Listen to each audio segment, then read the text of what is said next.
Você confia no Google Maps, certo? Aposto que toda vez que precisa verificar a localização ou a distância entre lugares, você recorre a essa ferramenta.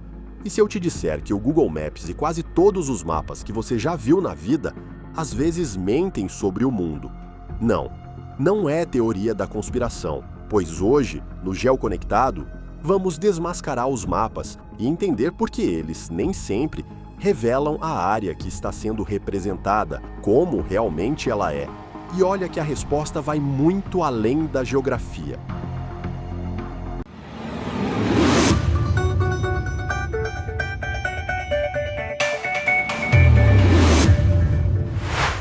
É indiscutível o importante papel da cartografia para a civilização humana, servindo não apenas como uma ferramenta de localização, mas um instrumento essencial para planejamento, estratégia militar e compreensão das fronteiras. Historicamente, as formas de representarmos o espaço evoluiu de maneira impressionante.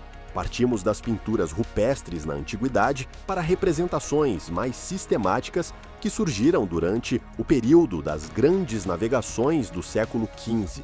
Hoje, vivemos a era da cartografia digital e do sensoriamento remoto, quando satélites e sistemas de GPS mostram a localização de diferentes lugares com precisão, em tempo real e, o melhor de tudo, na palma da nossa mão. Mesmo com toda a evolução da cartografia ao longo dos séculos, os mapas sempre esbarraram num problema matemático, pois o planeta Terra tem um formato esférico, com um leve achatamento nos polos. Por isso, é uma missão praticamente impossível representar o globo terrestre num papel sem apresentar nenhum tipo de distorção. E olha que o príncipe da matemática, o alemão Carl Friedrich Gauss, já apontava isso desde o século XIX. Tanto que de lá para cá já surgiram centenas de projeções cartográficas. Essas projeções são os métodos usados para representar a superfície curva da Terra numa superfície plana. E todas apresentam algum tipo de distorção, podendo ser no tamanho, nos contornos, nas distâncias ou direções. A projeção mais famosa foi proposta pelo cartógrafo belga Gerardus Mercator, criada em 1569, no período das grandes navegações. Essa projeção representa muito bem o contorno dos continentes, porém acaba distorcendo muito o tamanho de algumas áreas, e tal problema aumenta nas regiões situadas mais próximas dos polos e mais distantes da linha do Equador. O exemplo clássico disso é a Groenlândia, que tem pouco mais de 2 milhões de quilômetros quadrados e, embora seja a maior ilha do planeta, percebam que nesse mapa ela aparece quase do tamanho da África, mas na realidade o continente africano tem 30 milhões de quilômetros quadrados, portanto é 14 vezes maior. Reparem também que nessa projeção o Brasil parece caber dentro da Groenlândia, mas é ela que caberia dentro do nosso território e com folga, já que o Brasil tem cerca de 8 milhões e meio de quilômetros quadrados. Até mesmo a Rússia, país mais extenso do mundo, com 17,1 milhões de quilômetros quadrados, teve o seu território muito esticado, tanto que aqui está aparentando ter uma área 3 vezes maior do que a América do Sul. Contudo, o território sul-americano tem cerca de 17,8 milhões de quilômetros quadrados, portanto, é maior do que o território russo. A segunda mentira que os mapas nos contam é sobre perspectiva. Vocês já repararam que a Europa está quase sempre na parte central do mapa mundi? Coincidência? Nem um pouco. Isso é chamado de eurocentrismo. Afinal, os europeus trouxeram contribuições importantes para o mapeamento do mundo durante as grandes navegações. Sendo assim, eles se colocaram no centro de tudo. Mas a projeção do cartógrafo alemão Arno Peters contrapõe essa visão eurocêntrica reforçada pela projeção de Mercator, que ampliou exageradamente os países do norte global. Nessa projeção, Peters buscou representar os continentes com proporções reais, porém, ele acabou ampliando excessivamente os continentes mais próximos da linha do Equador, a exemplo da América do Sul e da África. Reparem também que o continente africano ficou no centro do mapa. Isso nos faz relembrar o que vimos anteriormente, que a Terra tem uma forma esférica, sem uma centralidade natural.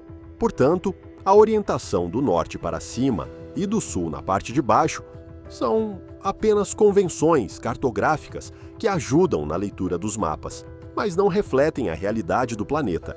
Tanto que foi na Conferência de Washington, em 1884, que foi definido o traçado do meridiano de Greenwich passando por Londres, capital da Inglaterra. E isso não foi à toa. Afinal, naquele período, o Reino Unido era a maior potência política e econômica do mundo. Inclusive, em 2024, o IBGE lançou uma versão do Mapa Mundi, colocando o Brasil bem bonitão lá no centro. Mas saibam que os Estados Unidos também possuem a sua versão de Mapa Mundi, com eles centralizados. Até os japoneses, que sempre aparecem no canto leste do mapa, também já fizeram o próprio modelo de Mapa Mundi, posicionando o seu território na parte central.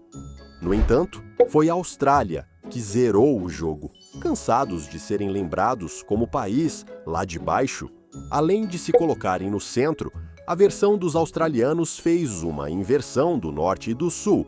Esse foi o jeito deles dizerem: "Ei, mundo, nós estamos por cima." Finalmente, a mentira mais poderosa, a da política. Um mapa não é só geografia, é também sobre poder. Quem desenha a fronteira define a expansão do território e os nomes dos acidentes geográficos.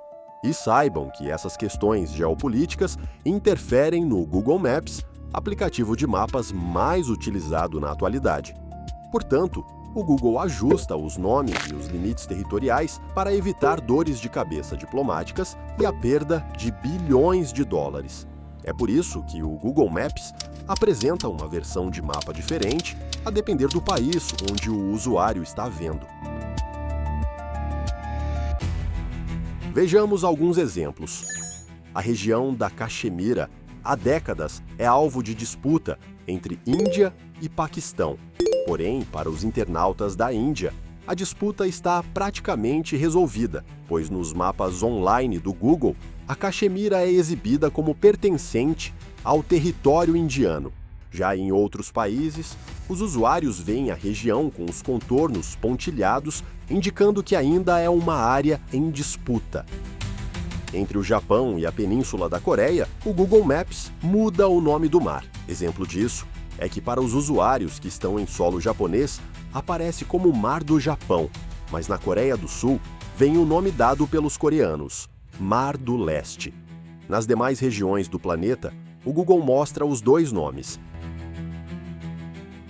Algo parecido ocorreu recentemente no continente americano, quando Donald Trump determinou que lá nos Estados Unidos, o Golfo do México, que banha a costa daquele país, além do México e Cuba, deveria ser chamado de Golfo da América. E o Google acabou seguindo a invenção de Trump. No entanto, a empresa não quis caçar problema com os mexicanos. E para os usuários daquele país, continua aparecendo Golfo do México. Já para o resto do mundo, o Google Maps exibe os dois nomes. E aí, curtiu descobrir essas mentirinhas dos mapas?